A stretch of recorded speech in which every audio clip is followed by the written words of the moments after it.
Hey everybody, this is Captain Kyle. I'm here with a triple versus review. Here we have the original Beast Wars Cheetor, and he's going up against the Transformers Universe 2008 Cheetor, and he's going up against the War for Cybertron Kingdom Cheetor. So it's Cheetor versus Cheetor versus Cheetor.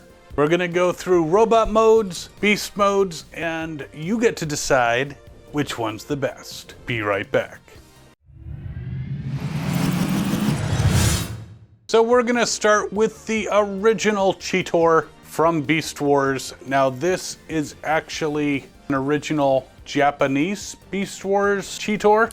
They just recently put out some very cool reissues of Primal and Megatron and Rat Trap and Cheetor. And Cheetor and Rat Trap come in the rock bubble.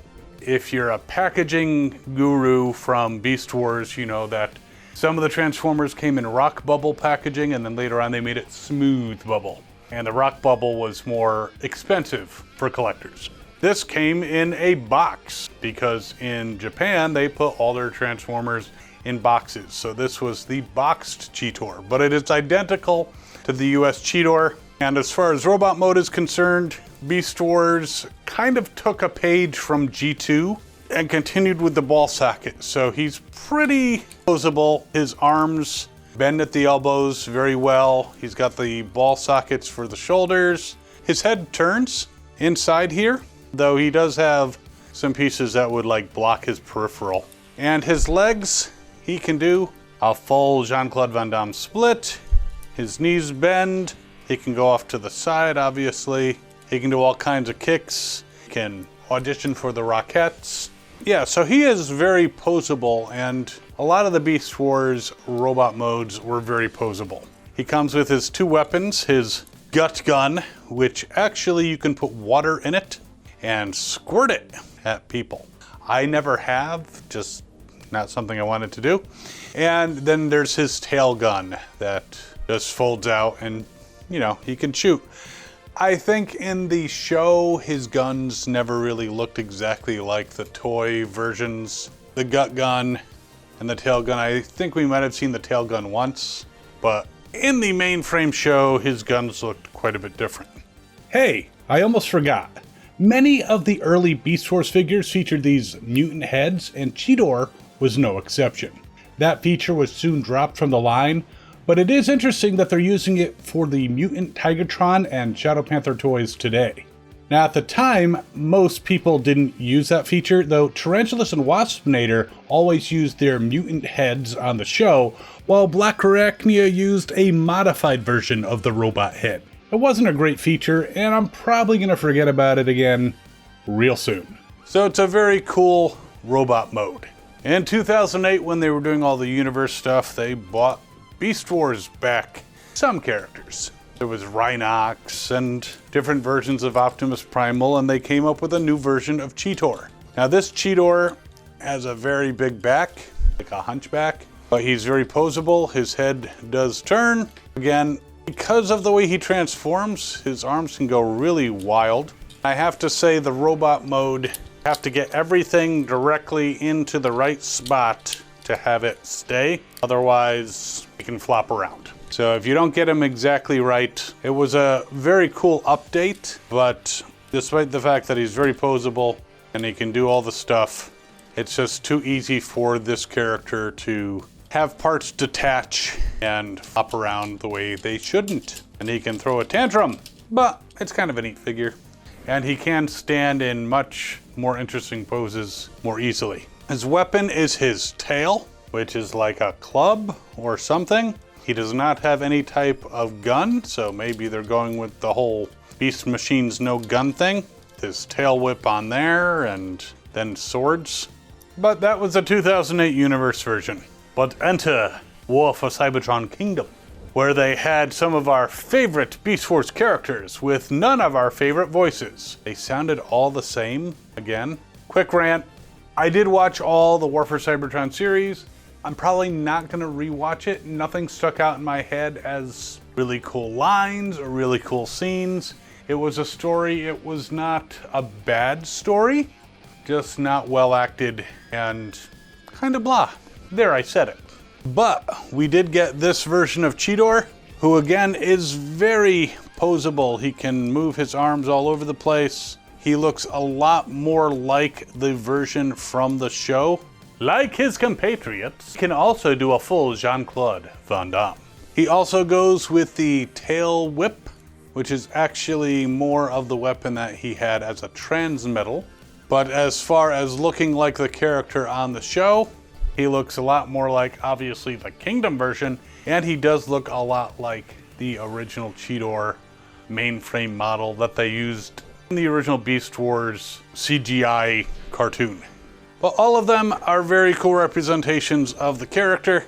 Now with the Kingdom one, there is also the Netflix version, which has darker blue, which actually makes him look even more like the character, or at least more like the original toys. And that's a very cool one to have. I'm not gonna put him up against the other ones because it's exactly the same mold as this one. Scale wise, you can see the 2008 Cheetor is a little taller. The Kingdom version and the original are about the same height, but they all look pretty cool. Beast mode! Alright, so with the original Cheetor, I'm gonna quickly transform him into his beast mode. And I have to say the transformations when they came out with Beast Wars were pretty clever. I know some fans of G1 when Beast Wars came out were like, no, it has to be truck, not monkey. We don't want this animal stuff. But I actually watched the show, enjoyed it, and thought it was a very cool continuation. Now when he's in beast mode, you put the gun, the tail gun, obviously you flip out the tail, and that covers the gun part, and you put the gut gun in his guts. Again, one of the nice things about Beast Wars that continued on from G2 was incorporating the gun or weapons into the alt mode, so you didn't have to worry about placing them, and it was just easier to keep everything together. So there he is. Now I will say, he's not very posable in this mode. You can't really turn his head, you can't do anything with the front feet. The back feet you can move out if you want. The tail doesn't move, and if you do that, it reveals the gun. So then he's blowing it out his ass. So not the most posable beast mode out there, but he is a cheetah. That's all I can say. And you know, with a little imagination, he can be as posable as you want him to be. The beast mode for the 2008 Universe version of Cheetor, much more complex transformation. Actually pull a lever on his back to make him, you know, basically growl and snarl and maybe eat, as Transformers eat. One of the neat gimmicks of this 2008 in beast mode is not only can you use a switch to open his mouth, but his eyes change color. His eyes aren't really changing color, it's just shifting his head up so it's going over a red area underneath. So, but it does have the effect of changing the eye color. It's kind of neat. Much more posable as an animal. The front legs can move quite a bit, so not too far without popping out of place. And the back legs as well. So I would say a better representation of cheetah mode than from the original G1. So it looks like in this case they were more concentrating on the beast mode and made the robot mode secondary, but still a good rendition of the character. But whereas in the first one, they were very concerned about the posability of the robot mode and not as much of the beast mode. So it's a cool, again, cheetah, and it can open its mouth. Cool. And finally, we have Kingdom Cheetor. Now, Kingdom Cheetor, I have to say the beast mode looks a lot more in proportion to an actual cheetah. And the posability is there. Obviously, with all of these, you cannot turn the head. But the front paws and legs bend quite a bit and slash. The rear ones also move. The tail doesn't really move, but that's pretty much the case with all of them. But overall, a very good representation of a cheetah, and again, a lot more posable. Definitely more posable than the first one. Second one was on par with the posability, but I think this looks better, but it's up to you. You get to vote later. Sheer size, the 2008 one obviously is bigger, And it does remind me, it may actually be more anatomically correct than any of the others, just because of the way the back slopes and everything. It does remind me quite a bit of the Beast Machines version of Cheetor, but they are all very handsome bots. Now, one thing I forgot about the 2008 version is he does have these little glaive style Chinese star weapons in his legs. 2 of them, just the back ones. So that gives him a little more fighting power. Not a weapon that he used ever in the show, but I don't know. Different realities. Come with me and ask the question, what if Cheetor used these friggin' weird things? So there you have it. 3 different versions of Cheetor. There are more. There's the titanium version. There's actually plenty of versions of this character. It was kind of the new Bumblebee in Beast Wars. He kind of took on that role. But which one do you like better? Do you like the original, just because it is the original and you can squirt water out of it? Do you like the 2008, which is possibly the most anatomically correct, but, you know, has weird weapons and can bite you? Or the Kingdom one, which actually does open his mouth, but it doesn't have a switch. But I can cut Mises to pieces! But again, a very nice version from the Kingdom. So let me know in the comments below which one you like best. Now, this one is still available at some Walmarts or Targets or all over the place. I will put a link in the description. You can buy it off Amazon. These other ones, obviously 2008 and, well, much earlier. Like 98, 97, 96, somewhere in there. I think 96, could even be 95.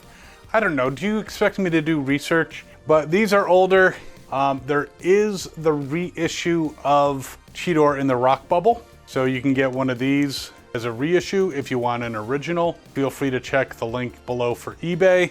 And you'll definitely need to look on eBay for this guy. So I put a link down below to help you search for that as well. And while you're trying to figure out who's the fastest and the most furious in the jungle, you can watch some other videos, subscribe if you haven't already, follow us on the socials, like, share. You know the drill by now. We will see you next time, and as always, have fun. Good hunting.